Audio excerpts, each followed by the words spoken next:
Hello and welcome to this school year's first segment of Raven Sports Recap. I'm your host, Amanda Panaro, and today we will be covering all of the September sports action happening in Raven Nation. The men's soccer team is heading into October undefeated, while the men's and women's rowing teams are still waiting to compete in their first regatta of the year. Stay with us through the break as we take you through it all. Pride, passion, success. This is Franklin Pierce Athletics.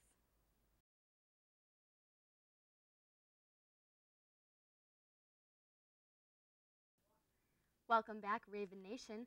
We will kick off tonight's segment starting with the women. First, let's take a look at the women's tennis team, who began their fall season 1-2 off the strong swing of senior captain Caitlin Krolikowski. She has led her team by picking up wins in each of her first two singles sets to open up the season. She also teamed up with fellow co-captain Natasha McCarthy to grab wins at first doubles in each of those matches. Head coach Alex Eckhart said, quote, "On and off the court, they're definitely two of our bests. Off the court, they set a good example, and they both work well in the classroom. So I look forward to them showing the younger kids the ropes." As for the men's tennis team, they are heading into October with a 1-1 record. Opening their season, 5 Ravens would be victorious in both singles and doubles play to close out Regis College 8-1. The performance would earn conference recognition for the Brewer brothers, senior Ben and freshman Chris, who were named to the Northeast 10 weekly honor roll. Ben led the team at first singles and doubles, while Chris found his role at second doubles and third singles. The Ravens will return to the court on Sunday as they take on the Falcons at Bentley University beginning at 3 p.m. We'll take a quick break here, and when we return, we will be joined by volleyball sophomore sensation Natasha Ray. Stick around.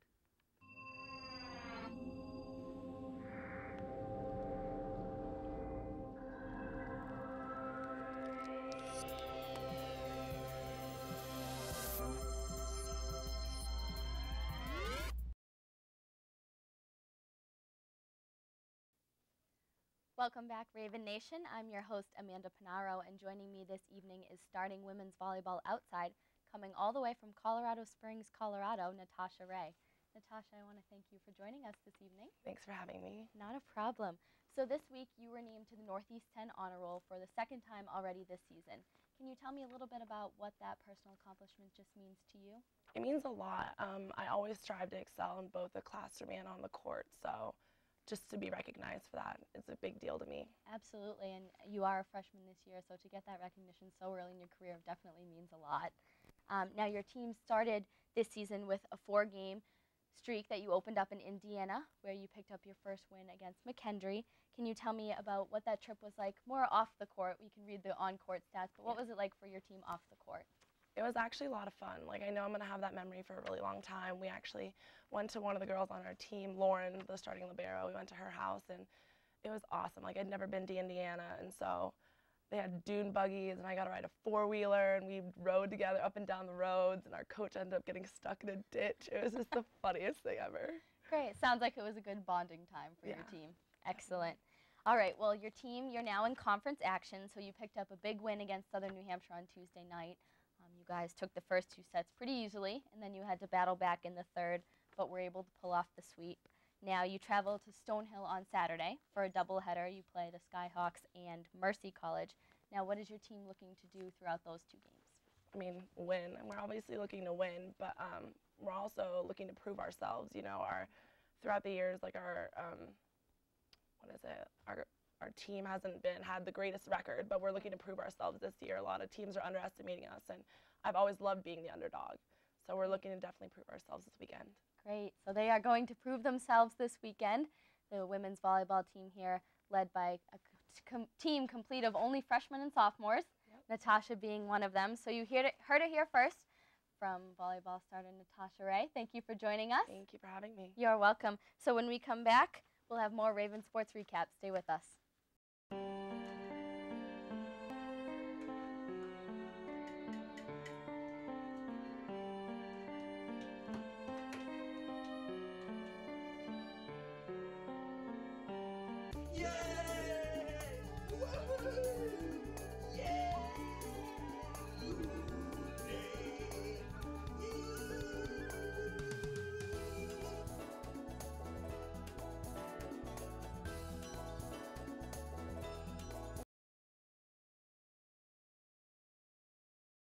Welcome back, and now it's time to talk golf.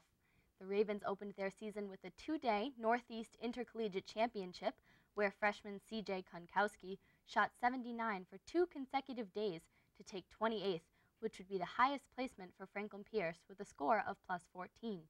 It would then be junior Ian Landry to take 32nd place with a 2-round score of 160.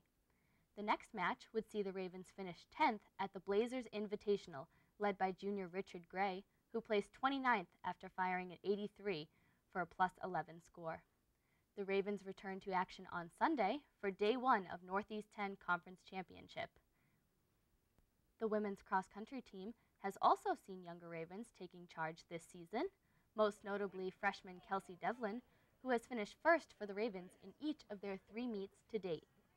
Devlin's performance at the Mayflower kickoff meet, where she placed 35th overall, earned her Northeast 10 weekly honor roll recognition on September 4th.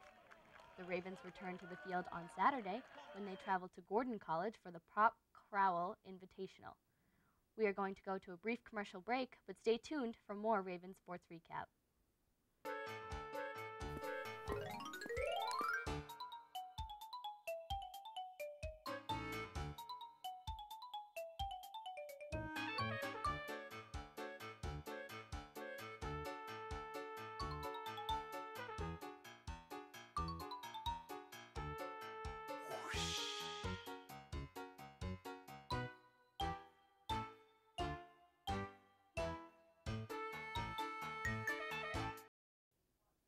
Welcome back to Ravens Sports Recap. We're going to take a second to check in with women's soccer expert AJ Berube and see how their season is going thus far. AJ? Thanks, Amanda. Well, the Ravens are out to a tough start this season at 4-4 overall, and more importantly, 2-4 in the Northeast 10. A quick start to the season saw them at 3-0 winning streak, and a lot of action coming from their freshman forward, Talita Pereira, who scored a total of 5 goals in that stretch, 2 of which coming in her collegiate debut. But the Ravens quickly fell into a 3-game run of losses as Franklin Pierce was outscored 5-1. A road game at Bentley snapped the streak with late goals coming from senior captain Amanda Panaro and classman Tori Geekus, with only 4 minutes left to play in the game. The Ravens will travel to the University of Massachusetts Lowell on Saturday to take on their 3rd game in a week's time against the Riverhawks, set to kick off at 1 p.m. For the Ravens Sports Network, I'm AJ Berube. We'll be back after a commercial break.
Welcome back to Ravens Sports Recap. I'm your host, Amanda Panaro, and joining me now for field hockey is expert Kristen Carbone. Kristen, I appreciate you being here today. It's great to be here. Thanks for having me. Thank you. So let's talk about the Ravens season to date. They are 3-6 overall, 1-1 in conference play. But the area they struggle most seems to be on their home turf. The team has gone 0-3 while playing on Sodexo Field. So where do you see room for improvement in their home game presence? Well, definitely pretty much anywhere at this point because they are 0-3, haven't won yet. And they have 6 home games remaining out of their last 9. So if they can win at home, that's a big deal. And I think the biggest part is that they don't play a full 70 minutes like a game. 35-minute halves, they look great. Their first home game against Delphi, they were tied 1-1, and Delphi is a great team. And then they let up 4 unanswered goals. Right. And it just seemed like, not necessarily a collapse, but they didn't seem to be attacking as much. Their defense didn't really necessarily give up, but they just didn't seem to have that full 70 minutes. If they can get 70 minutes of play, maintain that attack, they hopefully will get some of those wins in those last 6 home games because they definitely need those. Right, and absolutely, like you said, of their remaining 9 games, 6 of them are at home, so that could really help turn the season around. Definitely. Great. So now the Ravens have had several players recognized with Northeast 10 honors, through the month dating back to September 7th when senior captain Beth Height was named Defensive Player of the Week. And since that time, she's been joined by classmates Lauren LaRue and Tia Levens, who have also received Northeast 10 Weekly Honor Roll. Now, can you talk about what this senior class brings to the program? This senior class is almost this program at this point. They've obviously been here for the 4 years where the first year they went to the playoffs, and then the year after they didn't even make it. The next year they were a game away, and then last year they finally made it to the quarterfinals again.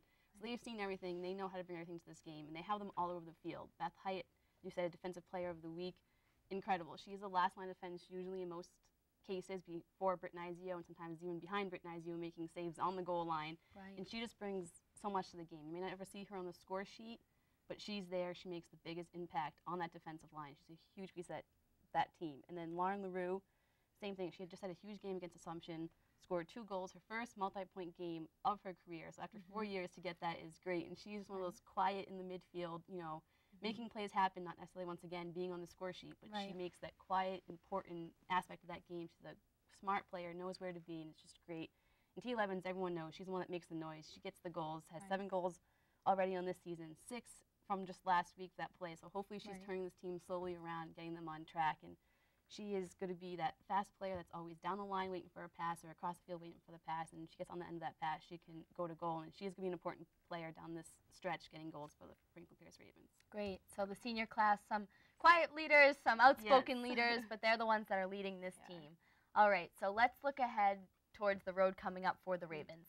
Beginning Saturday, they will take on 4 Northeast 10 opponents in a 7-day span. Now, that could really be the defining point to their season. What do you see as their toughest opponent heading into October? Yeah, this whole stretch is going to be their toughest opponent because they didn't take care of business the first half of the season. They are 3-6, so they have those 9 games left. They could go 6-3 at the end of the season. They'll get to where they were last season. And UMass Lowell and Merrimack are going to be the toughest opponents out of those, if they not everyone. UMass Lowell is ranked number 3, Merrimack number 7. So they have 2 nationally ranked teams that they're to play against. Already lost to both of them by 4 goals and 5 goals. UMass Lowell is 5 goals. So those would be tough opponents. So if you kind of put those in the loss column, that means they have to win almost every other game to get where they were last year. And if even that puts them in playoff contention, it's not even thinking about that. They just need to get to a 500 plateau would be great. And I just think playing that 70 minutes games and playing tough against UMass Lowell and Merrimack to get confidence back and then beating the rest of the NE10 would be great. And just to get back to 500 would be the best that they could do. Great. So we're looking for wins late in the season here from the Lady Ravens. Well, that was Kristen Carbone, field hockey expert. We'll take a quick break, and when we come back, we'll cover 2 teams that have yet to see competition this season. Kristen, we want to thank you for being here today. Stick around.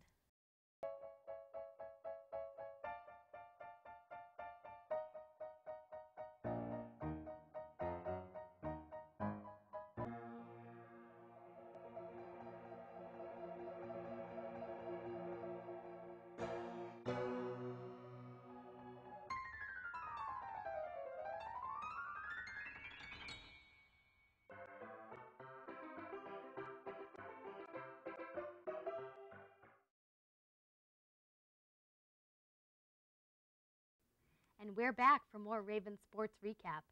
To cap off the women's sports, I talked with women's rowing junior captain Morgan Miller, who told me that the Ravens are looking forward to a great season. The team has 12 strong members, giving them more numbers than ever before in program history. They also recently received a brand new boat that will be used in 3 practices before their first regatta on Sunday, to be held in Lowell, Massachusetts. While Miller explained that it is nice for her team to have a new boat, it should not affect their performance this weekend.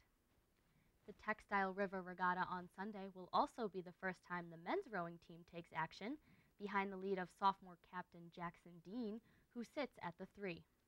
Their season concluded last year at the 2011 New England Championships, where the Ravens finished 3rd in a time of 7:55. Sunday's event will mark the first of 4 in the month of October for the men's rowing team. When we come back, it's all about the undefeated team on campus. Stick around for more Ravens Sports Recap.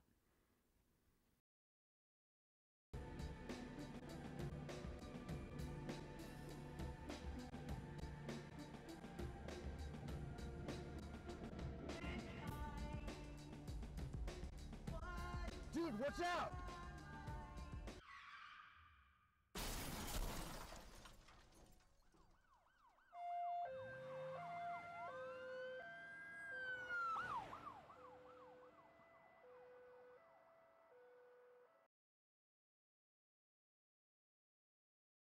Welcome back. I'm Amanda Panaro, and we'll close out this evening's segment with the men's soccer team, who are currently ranked 3rd in the country. The Ravens have taken each game down to the final minutes, including 3 consecutive overtime victories. Senior captains Victor Gonçalves and Tom Riley have historically teamed up on opposite ends of the field, but this season are both leading their team's offense.